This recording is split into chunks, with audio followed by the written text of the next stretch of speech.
Hello, everyone. Welcome to episode 185 of Manage the Wild. I'm your host, Nick Madsen. I was told I'm supposed to say host because I am the host. So I am the host, Nick Madsen. Today, the topic for today is to each their own.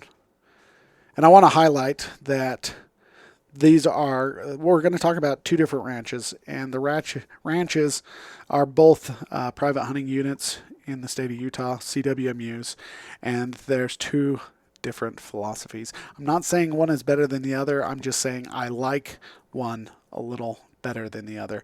And I think that the one has a different approach. They brought in multiple people to enhance their operation and maximize the land use that makes it beneficial for not only their cattle operation but their wildlife.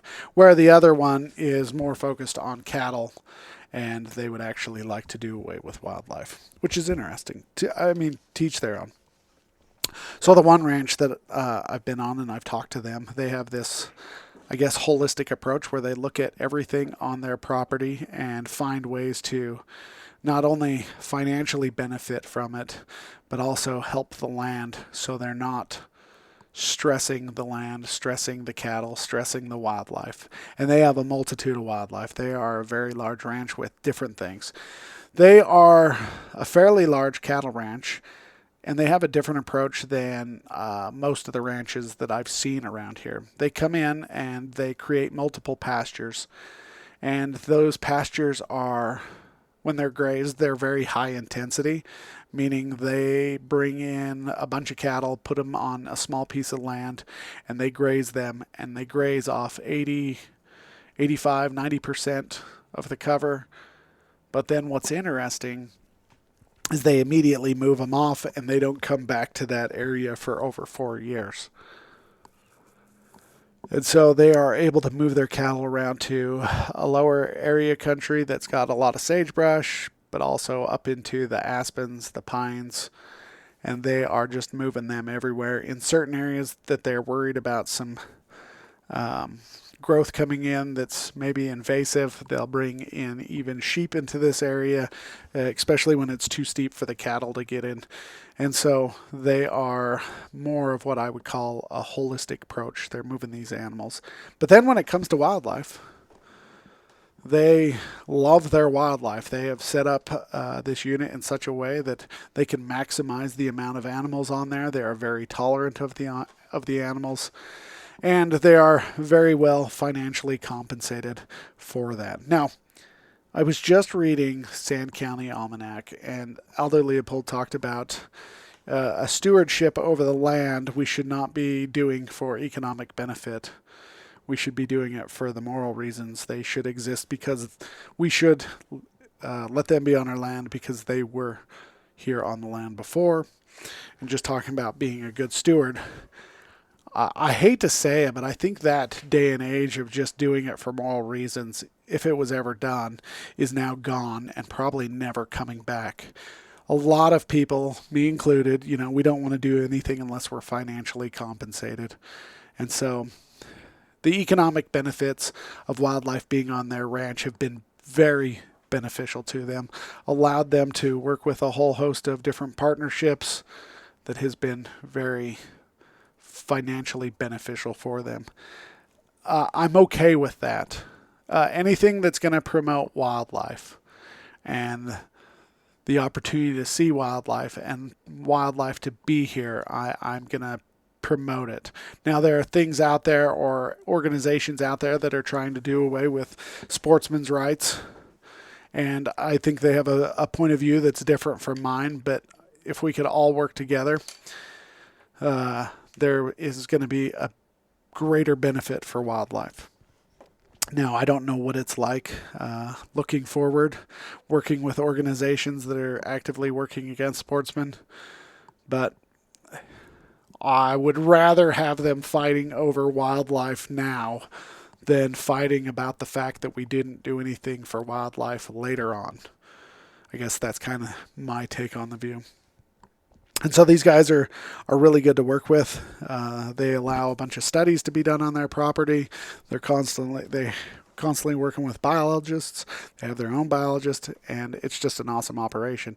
Now you've got another ranch that I just recently visited, and while I was on the ranch, a gentleman drives up to us and goes, "What are we going to do about these dang elk? How do we get rid of them?" And it just made me chuckle, because you go from that ranch, which is very holistic, and they want elk on their property, they want mule deer. If they could get bighorn sheep, they would want them. They want moose. They want mountain goats if they could get them. They have pronghorn. They have sage grouse. They have grouse, sharp-tailed grouse. They have all these things, and they're just excited. And this other ranch, they are more focused on the cattle and how everything should be given to the cattle. They tolerate wildlife just because they are a private hunting unit, a CWMU. But if they weren't, they would be a lot less likely to tolerate. And it could be a generational idea. The gentleman that I was having a conversation was a little bit older. It could be a generational thing where elk in the 20s and 30s and 40s weren't as popular here in Utah. And so when they started transplanting him here and moving them to different locations, a lot of the ranchers got upset because they dealt with wolves before, they got rid of them. They dealt with bears, they got rid of them, and now they're having to deal with elk. And they just see them as a problem. And that's one of the things that I noticed. The amount of effort, though, when I left there, the amount of effort that goes into raising cattle, it just makes me laugh that this gentleman would say something like that. So for every steer they sell, it's roughly around $1,500. And the amount of work that goes into working with cattle is just crazy.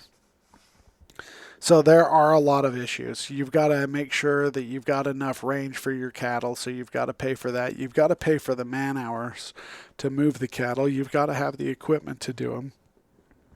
So you turn them out onto your range. You've got to have all your fences to make sure that they're not getting out going onto your neighbors, because that doesn't make for good neighbors. Good fences make for good neighbors.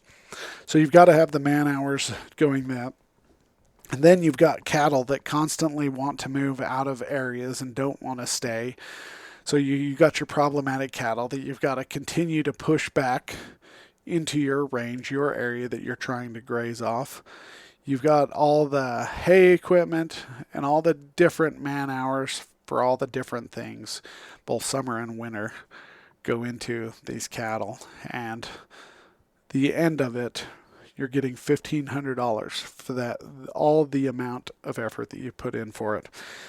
Elk, on the other hand, they just exist. They're wildlife. They're on your property. You have good property.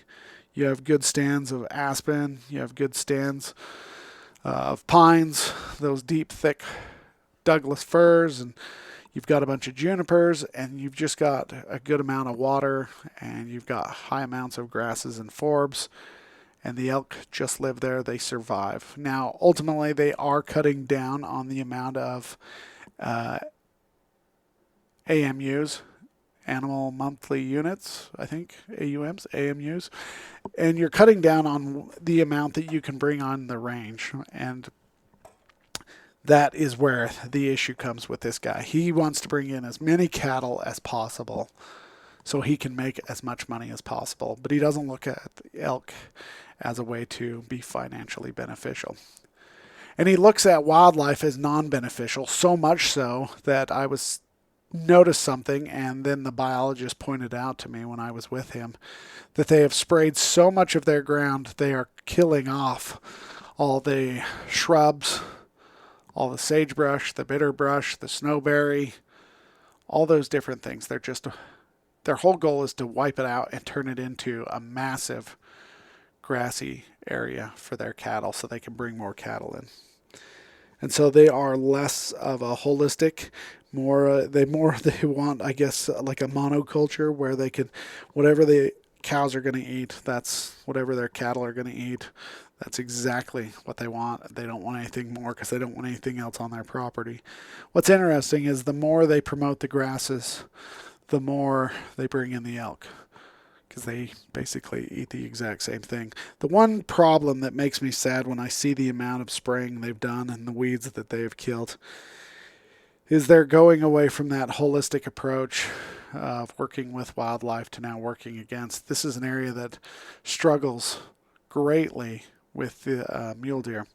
You've got cold temperatures, deep snows, long winters, and just a lack of forage. And now you've got 20,000 acres that are getting sprayed, reducing even more forage. And so it is what it is. To each their own. I just know that you've got a cow worth 1,500 and an elk worth between 15 and 20,000 based upon the growth and the amount of nutrients and how everything else is going on that property. And so it takes a lot of cattle to equal the cost of one elk. And so I wish that there was more of a thought process when it comes to working with wildlife, realizing they can be a benefit to your operation versus going against it and hurting it. So, to each their own. You guys have a great day. Stay wild.